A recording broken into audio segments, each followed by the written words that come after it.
Bom dia, mais uma manhã com Deus, priorizando a palavra de Deus. E nesta manhã do dia 1º de setembro, nós vamos meditar de Jeremias, do capítulo 30 ao capítulo 32. E que a paz do Senhor encha o teu coração nesta manhã. Capítulo 30, promessas de livramento.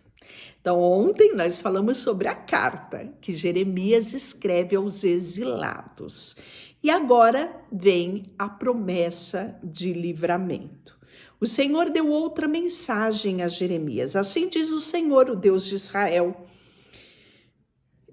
Jeremias, registre por escrito tudo o que eu lhe disse, porque está chegando o dia em que eu restaurarei o meu povo de Israel e de Judá. Eu os trarei para casa, para esta terra que dei aos seus antepassados. E eles voltarão e possuí-la.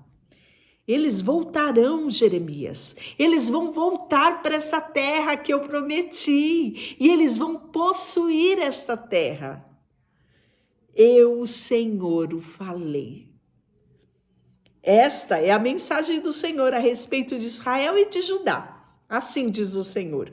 Ouço gritos de medo, há terror e não paz. Parem, pense. Acaso homens dão à luz? Então, por que estão aí, com o rosto pálido e as mãos na barriga, como uma mulher em trabalho de parto? Em toda a história nunca houve uma ocasião de tanto terror. Será o tempo de angústia para Israel no final, porém ele está e será resgatado.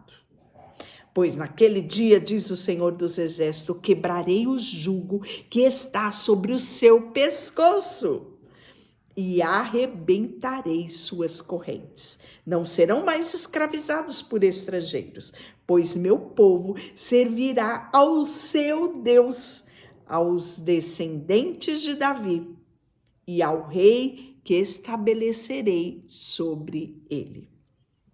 Portanto, não tenham medo, meu servo Jacó, e não desanime, ó Israel, diz o Senhor, pois trarei de volta de terras distantes, e seus descendentes retornarão do exílio. Israel voltará a ter vida de paz e sossego, e ninguém mais os assustará. Porque estou com você e o resgatarei, diz o Senhor. Destruirei completamente todas as nações entre os quais o espalhei, mas você não será completamente destruído. Eu o disciplinarei mas com justiça. Não posso permitir que fique impune. Assim diz o Senhor. Seu ferimento é incurável e é uma ferida grave. Não há ninguém para socorrê-la. Não há remédio que cure sua ferida. Todos os seus amantes a abandonaram e não se importam com você. Eu a feri cruelmente, como se fosse meu inimigo, pois seus pecados são muitos e a sua culpa é grande. Por que você se queixa do seu castigo, dessa ferida que não tem cura? Tive que castigá-la, pois seus pecados são muitos e a culpa é grande. Mas todos os que devorarem serão devorados. Todos os seus inimigos serão enviados para o exílio. Todos os que saquearam serão saqueados. Restaurarei sua saúde, curarei suas feridas, diz o Senhor, pois a chamam de rejeitada. Sião, cidade com que ninguém se importa.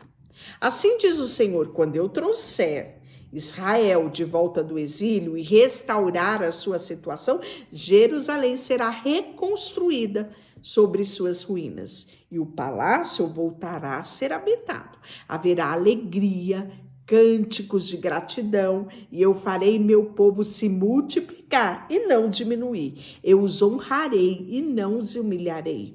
Seus filhos prosperarão como no passado, e eu os estabelecerei como nação diante de mim. E castigarei quem lhes fizer mal, e voltarão a ter um próprio governante, e ele virá do meio deles. Eu o aproximarei de mim, diz o Senhor, pois quem ousaria se aproximar por conta própria? Vocês serão o meu povo, e eu serei o seu Deus. Vejam a ira do Senhor que irrompe como uma tempestade, um vendaval sobre a cabeça dos perversos. A ira ardente do Senhor não passará, até que ele cumpra tudo o que planejou. Em dias futuros vocês entenderão tudo isso. E aí o 31 é esperança de restauração. Isso mesmo. Olha só, naquele dia diz o Senhor, eu serei o seu Deus de toda a família de Israel, e eles serão o meu povo, diz o Senhor. Os que sobreviverem à destruição que está por vir encontrarão favor até no deserto, pois darei descanso ao meu povo de Israel. Há muito tempo o Senhor disse a Israel, eu amei você com amor eterno, com amor leal o atraí para mim. Eu a reconstruirei, Israel, minha filha virgem. Você voltará a ser feliz e a dançará alegremente com seus tamborins, voltará a plantar suas videiras nos montes de Samaria, e ali comerão os seus frutos. Virá um dia em que os vigias gritarão da região montanhosa de Efraim, venham, vamos subir a Sião para adorar ao Senhor nosso Deus. Assim diz o Senhor, cantem de alegria por causa de Israel, pois ela é a maior das nações.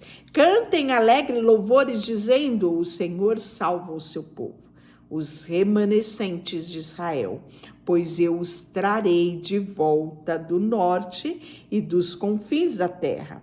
Não me esquecerei dos cegos, nem dos aleijados, nem das grávidas e nem das mulheres em trabalho de parto. Uma grande multidão voltarão, eles virão com alegria e com lágrimas de alegria. Eu os conduzirei para casa com grande cuidado. Andarão juntos a riachos tranquilos e em caminhos planos onde não tropeçarão, pois eu sou o pai de Israel e Efraim é meu filho mais velho. Ouçam esta mensagem do Senhor, ó nações. Anunciem estas palavras aos litorais distantes, aqueles que espalhou seu povo reunirá e os guardará como pastor que cuida do seu rebanho. Pois o Senhor resgatou a Israel daqueles que eram mais fortes do que ele. Eles virão e cantarão de alegria do alto monte de Sião. Estarão radiantes pelas boas dádivas do Senhor. Cereais, vinho novo, azeite, rebanhos, gado, sua vida será como um jardim regado. E não haverá mais tristeza. As moças dançarão de alegria. Os homens, jovens, idosos, tomarão parte da celebração. Transformarei seu pranto em alegria. E os consolarei e darei exultação em lugar de tristeza. Seus sacerdotes terão fartura de alimento e o meu povo se saciará com as minhas boas dádivas. Eu, Senhor, o falei. Que coisa maravilhosa, não é? Eu imagino que Israel, Judá, estando no exílio, lembravam dessas promessas e isso os sustentavam de que haveria sim um tempo de restauração. 70 anos de cativeiro, Deus deixou isso muito claro, mas sim, havia promessa após os 70 anos de exílio. E aí ele vai falar sobre a tristeza de Raquel, usando a alegoria, a figura de Raquel, esposa tão amada de Jacó, que se transforma em alegria. Assim diz o Senhor, houve um clamor em Ramá, angústia profunda e pranto amargo. Raquel chora para os seus filhos e se recusa a ser consolada, pois eles já não existem. Agora, porém, diz o Senhor, não chore mais, pois eu a recompensarei por seu choro, diz o Senhor. Seus filhos voltarão da terra do inimigo, a esperança para o seu futuro, diz o Senhor. Seus filhos voltarão para a sua terra. Ouvi, ó Israel, dizer, tu me disciplinaste severamente, como bezerro que precisava ser domesticado. Faz-me voltar para ti e restaura-me, pois somente tu és o meu Senhor, meu Deus. Afastei-me de Deus, mas depois me arrependi. Indignei-me comigo mesmo por causa da minha estupidez. Senti profunda vergonha de tudo o que fiz quando era jovem. Acaso Israel continua a ser meu filho querido? Diz o Senhor. Tenho que castigá-lo com frequência, mas ainda assim o amo. Por isso meu coração anseia por ele, e ele certamente terei misericórdia. Ponha sinais na estrada, coloque postes indicadores. Preste atenção no caminho pelo qual você veio. Volte, ó minha filha virgem Israel, volte para as suas cidades. Até quando andarão sem rumo, minha filha rebelde? Porque o Senhor fará algo novo acontecer a Israel, e Israel abraçará a Deus. Assim diz o Senhor dos Exércitos, o Deus de Israel, quando eu restaurar o povo, os habitantes de Judá, de suas cidades dirão novamente, o Senhor a abençoe, ó morada justa, ó Monte Santo. O povo da cidade, os lavradores, os pastores habitarão junto a Judá, pois dei descanso aos exaustos e alegria aos aflitos. Então acordei, olhei ao redor, meu sonho havia sido muito agradável. Está chegando o dia, diz o Senhor, em que farei aumentar o número de pessoas, de animais em Israel e em Judá. No passado, tive o cuidado de arrancar e derrubar esta nação. Eu arranquei, destruí, trouxe calamidade sobre ela. No futuro, porém, terei o mesmo cuidado de edificá-la, plantá-la. Eu, o Senhor, o falei. Os pais comerão uvas azedas, mas os dentes dos filhos é que estragarão. Cada um morrerá dos seus próprios pecados. Quem comer uvas azedas é que ficará com os dentes estragados. Está chegando o dia, diz o Senhor, em que farei uma nova aliança com o povo de Israel e de Judá. Não será como a aliança que fiz com os seus antepassados, quando os tomei pela mão e os tirei da terra do Egito. Embora eu os amasse como um marido ama a esposa, eles quebraram a aliança, diz o Senhor. E esta é a nova aliança que farei com o povo de Israel, pois naquele dia, diz o Senhor, porei as minhas leis em sua mente e as que escreverei em seu coração. Serei o seu Deus e eles serão meu povo. E não será necessário ensinar aos vizinhos, aos parentes, dizendo: vocês precisam conhecer o Senhor, pois todos Desde os mais humildes aos mais importantes me conhecerão, diz o Senhor. E eu perdoarei sua maldade, nunca mais me lembrarei dos seus pecados. O Senhor dá sol para iluminar o dia, a lua e as estrelas para iluminar a noite. Agita o mar e faz rugir as ondas. Seu nome é Senhor dos Exércitos. É isso que ele diz. Assim como não anulo a lei da natureza, não descartarei meu povo de Israel. Assim diz o Senhor, assim como não se pode medir os céus, nem explorar os alicerces da terra, não rejeitarei o povo de Israel. Pelo mal que fizeram, eu, Senhor, os falei.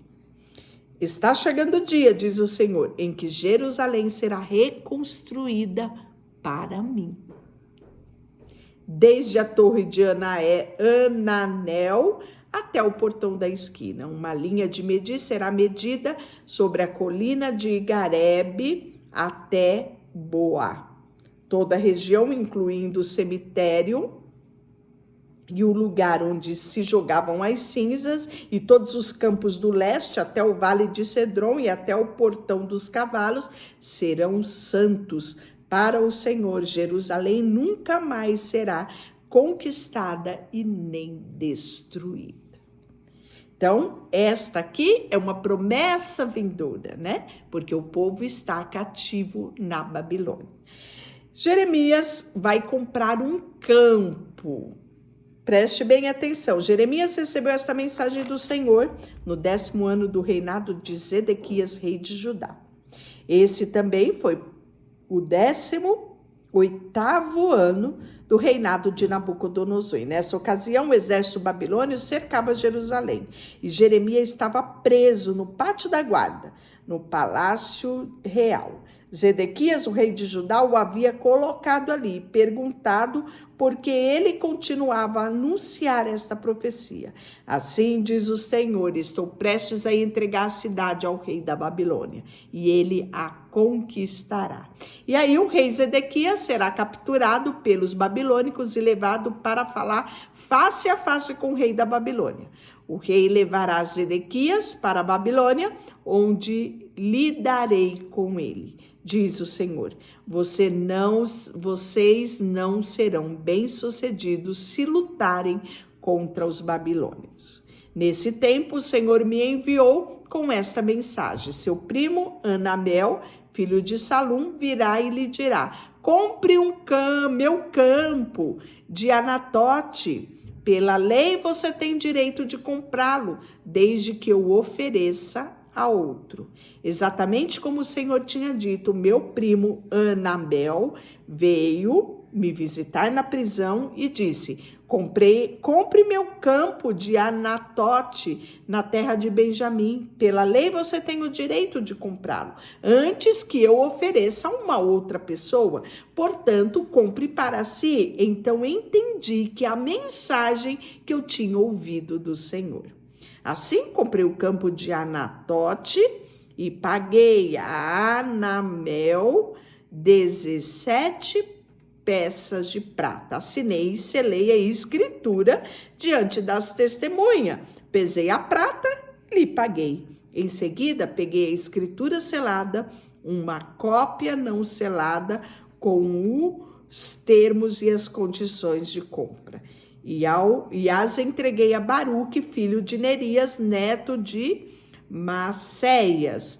Fiz tudo isso na presença do meu primo Anamel, das testemunhas que assinaram a escritura e dos homens de Judá que estavam no pátio da guarda. Então você vê aqui, né, o portal de transparência de Judá, né, fazia com que tudo era feito ali, não só escrito, mas também com testemunhas. Muito bem, né? Então, aqui tudo muito bem documentado. Então, na presença deles, disse a Baruque, assim diz o Senhor dos Exércitos, Deus de Israel, pegue a escritura selada, a cópia não selada, e coloque-as num vaso de barro, a fim de conservá-las por muito tempo. Pois assim diz o Senhor dos Exércitos, Deus de Israel: algum dia as pessoas voltarão a ter propriedade nessa terra e comprarão, venderão casas, vinhedos e campos. E aí nós vamos ter aqui ainda no capítulo 36 a oração de Jeremias. Ó soberano Senhor, tu fizeste os céus, a terra, com mão forte e o teu braço poderoso, nada é difícil demais para ti. Mostre tua bondade a milhares de pessoas, mas também permita que as consequências do pecado de cada geração recaia sobre a geração seguinte. Tu és Deus, grande e poderoso, Senhor dos exércitos. Tens toda a sabedoria e fazes grandes milagres. Vê a conduta de todos e lhe dá o que cada um merece. Realizei sinais e maravilha na terra do Egito, feitos lembrados até hoje. Continua a fazer grandes milagres em Israel e de todo o mundo, por isso teu nome é famoso até hoje. Tiraste Israel do Egito com sinais e maravilhas e com mão forte, braço poderoso e com grande terror. Deste ao povo de Israel esta terra que havia prometido aos seus antepassados muito tempo atrás. Terra que produz leite e mel com fartura. Nossos antepassados vieram, tomaram posse da terra, mas não quiseram te obedecer. Tá vendo? Justificando aqui mais uma vez, né? E aí ele fala aqui: nem seguir as tuas instruções, não fizeram nada que lhe ordenaste, por isso enviaste sobre ele terrível calamidade. Vê como foram construídas rampas junto aos muros da cidade por meio de guerra, fome, doença. A cidade será entregue aos babilônicos, que a conquistará. Tudo aconteceu exatamente como anunciaste. No entanto, ó soberano Senhor, ordenaste que eu comprasse o campo e pagasse por um bom preço por ele diante dessas testemunhas, embora a cidade estejas prestes a ser entregue aos babilônicos. E aí, mais uma vez, vai haver a profecia da queda de Jerusalém, né? Então, mais uma vez, ele fala: eu sou o Senhor de toda a humanidade. Acaso alguma coisa difícil demais para mim? Portanto, assim diz o Senhor: entregarei esta cidade aos babilônicos e a Nabucodonosor, rei da Babilônia, e ele a conquistará. E aí ele fala o que vai acontecer: queimarão todas as casas, todo o povo que provocou a minha ira, que colocou incenso a Baal nos seus terraços, ofertas derramadas a outros deuses. E aí ele fala, né? O pecado de Israel e de Judá, o pecado do povo provocou a minha ira. Meu povo deu as costas a mim e se recusou a voltar, embora eu tenha ensinado repetidamente. Não quiseram receber a instrução e nem me obedecer, né? Mas, como sempre, a palavra de restauração. Mas assim diz o Senhor, o Deus de Israel: certamente trarei meu povo de volta de todas as nações entre as quais o espalhei da minha fúria. Eu lhes darei um só coração e um propósito: adorar-me para sempre, para o seu próprio bem e para o bem dos seus descendentes. Estabelecerei com ele uma aliança permanente, jamais deixarei de lhe fazer o bem. Porém, no seu coração o desejo de me adorar, e eles nunca mais se afastarão de mim. Terei alegria em lhe fazer o bem, e os plantarei nessa terra firmemente, de todo o coração. Deixará para você, Senhor, nesta manhã. Colocamos diante de Ti o nosso coração, a nossa vida, e queremos sim estar sempre com o nosso coração voltado a Ti. Que o nosso prazer seja ouvir a Tua voz e Te obedecer. Em nome de Jesus, amém. Deus te abençoe.